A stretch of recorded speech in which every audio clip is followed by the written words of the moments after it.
आज के इस वीडियो में हम बैंक ऑफ इंडिया के मोबाइल बैंकिंग ऐप द्वारा एफडी कैसे बनाते हैं ये जानेंगे। इसके पहले वाले वीडियो में मैंने बैंक ऑफ इंडिया का जो मोबाइल बैंकिंग ऐप है BOI मोबाइल, इसकी पूरी जानकारी आपको दी थी। अगर आपने वो मेरा वीडियो नहीं देखा है तो ऊपर आई बटन पर क्लिक कीजिए और वो मेरा वीडियो देख लीजिए। तो चलिए फिर आज का वीडियो हम शुरू करते हैं। सबसे पहले आपको BOI मोबाइल में लॉगिन करना है। फिर जब स्क्रीन ओपन होगी वहाँ पे आपको एक डिपॉजिट का ऑप्शन दिखाई देगा, उस पर आपको क्लिक करना है। अगली स्क्रीन पे आपको अकाउंट समरी दिखेगी जिसमें आपके टोटल जितने भी अकाउंट्स हैं उसका बैलेंस दिखाई देगा। उसके नीचे आप जब स्क्रीन स्क्रॉल करोगे तो आपको क्रिएट डिपॉजिट का एक ऑप्शन दिखाई देगा, आपको उस पर क्लिक कर देना है। फिर अगली स्क्रीन आएगी जिसमें आपको आपका डेबिट अकाउंट नंबर पूछेगा, वो आपको यहाँ से चूज़ करना है कि आपको किस अकाउंट से एफडी को पैसा ट्रांसफ़र करना है। फिर आप नीचे देख रहे हैं nature of deposit. Nature of deposit में 4 ऑप्शंस है। पहला है मंथली इंटरेस्ट पेएबल। इसका मतलब है आप जो एफडी इसमें बनाएंगे उसका इंटरेस्ट आपको मंथली आपके सेविंग अकाउंट में मिल जाएगा। सेकेंड है क्वार्टरली इंटरेस्ट पेएबल। इसका मतलब अगर आप ये ऑप्शन चूज़ करते हैं तो आपके अकाउंट में हर 3 महीने बाद उस एफडी का इंटरेस्ट जमा हो जाएगा। फिर थर्ड ऑप्शन है क्वार्टरली इंटरेस्ट कंपाउंडेड। इसका मतलब अगर आप एफडी बनाते हैं तो उसका इंटरेस्ट उसी एफडी अकाउंट में एक्यूमुलेट हो जाएगा और आपको ऑन मैच्योरिटी पूरा प्रिंसिपल और इंटरेस्ट अमाउंट मिल जाएगा। फोर्थ ऑप्शन है short term deposit. Short term deposit मतलब अगर आप सपोज़ डेज़ में एफडी बनाना चाहते हैं, जैसे 40 डेज़ या फिर 45 डेज़, तो आपको ये शॉर्ट टर्म डिपॉजिट चूज़ करना पड़ेगा। मैंने यहाँ पे क्वार्टरली इंटरेस्ट कंपाउंडेड चूज़ किया है। फिर आता है स्कीम टाइप। स्कीम टाइप में आप देखेंगे आपको 3 ऑप्शन दिखाई देंगे। एक तो है डबल बेनिफिट डिपॉजिट, सेकंड है star Sunidhi tax saver DBD, third है recurring deposit. Double benefit deposit मतलब आप इसको ईयरली बना सकते हैं, 6 मंथली बना सकते हैं या फिर 1 साल 2 साल, आप जितने साल बनाना चाहे बना सकते हैं। स्टार सुनिधि टैक्स सेवर, ये जो स्कीम है, अगर इस स्कीम में आप एफडी बनाते हो तो इसके लिए आपको इनकम टैक्स में एग्जम्पशन मिलेगा, बट इसका एक ही क्राइटेरिया है कि इसमें 5 साल का लॉक इन पीरियड रहेगा। इसका मतलब 5 साल उस एफडी को क्लोज नहीं कर सकते। थर्ड ऑप्शन है रिकरिंग डिपॉजिट, मतलब RD।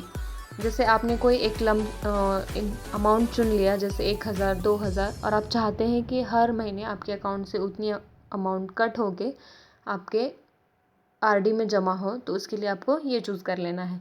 तो मैंने यहाँ पे डबल बेनिफिट डिपॉजिट चूज़ कर लिया है। फिर आप डिपॉजिट अमाउंट डालनी है जितने की आपको एफडी करनी है। फिर आप देख रहे हैं यहाँ पे डिपॉजिट पीरियड दिखाई दे रहा है। मैंने यहाँ पे DBD चूज़ किया इसलिए यहाँ पे 6 मंथ से स्टार्ट हो गया। इसका मतलब आप 6 मंथ, 7 मंथ, 12 मंथ्स, 14 मंथ्स, कोई भी आप जितने मंथ्स का करना चाहें वो चूज़ कर सकते हैं। अगर आपने स्टार सुनिधि वहाँ पे सेलेक्ट कर लिया होता तो इसका बाय डिफ़ॉल्ट आपको 60 मंथ्स का ही दिखाई देगा, क्योंकि वो 5 साल के लिए ही बनता है या फिर उससे ज़्यादा के लिए बनता है। फिर आता है यहाँ पे मैच्योरिटी इंस्ट्रक्शन। इसमें आप 2 ऑप्शन देखेंगे।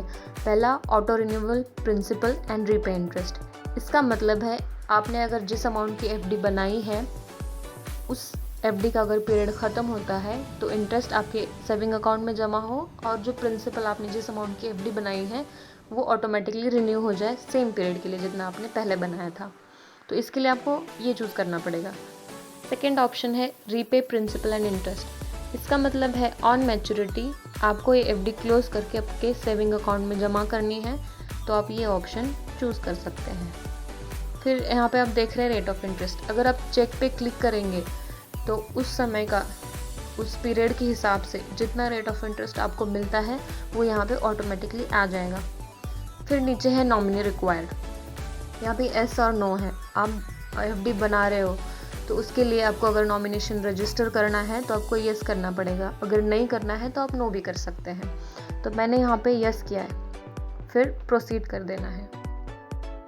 प्रोसीड के बाद जो अगली स्क्रीन आएगी उसमें आप देख रहे हैं कि यहाँ पे आपको नॉमिनी नेम एंटर करना है, नॉमिनी रिलेशनशिप एंटर करना है, नॉमिनी का date of birth, address, state, pin code, country, वो सब आपको यहाँ पे डालना है।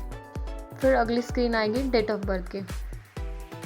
अगर आप इस डेट ऑफ बर्थ जो आपको कैलेंडर का सिंबल दिख रहा है वहाँ पे क्लिक करेंगे तो डायरेक्टली आपको आज की डेट, मंथ और इस ईयर पे दिखाई देगा। अभी आप सोच रहे होंगे अब यहाँ पे तो 2020 दिख रहा है, अगर आपको 1980 या फिर 1960 या फिर 1990 वगैरह इस ईयर में से अगर कोई बॉर्न है और आप उसको नॉमिनी कर रहे हो, वो कैसे चूज़ करना है।